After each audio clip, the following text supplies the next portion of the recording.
চীনের ব্যস্ত শহরের আড়ালে নীরবে কাজ করে এক শক্তিশালী বাহিনী, ফায়ার সার্ভিস ইউনিট, যারা আগুনের বিরুদ্ধে প্রতিনিয়ত লড়াই করে।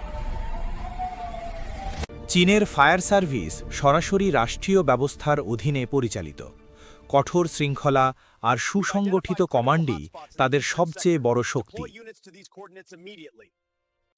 আগুনের মুখে দাঁড়ানোর আগে প্রতিটি ফায়ার ফাইটারকে পেরোতে হয় কঠিন ও ঝুঁকিপূর্ণ প্রশিক্ষণ। একটি কল আর মাত্র কয়েক মিনিট, এর মধ্যেই শুরু হয় দ্রুততম উদ্ধার অভিযান।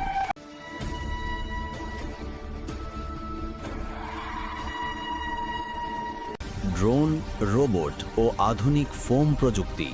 আগুন নেভাতে চীন ব্যবহার করছে সর্বাধুনিক কৌশল।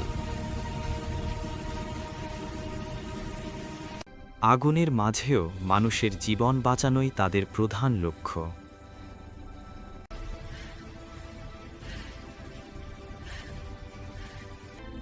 নিজের জীবন বাজি রেখে অন্যের জীবন রক্ষা, এটাই চীনের ফায়ার সার্ভিস ইউনিটের প্রতিদিনের গল্প।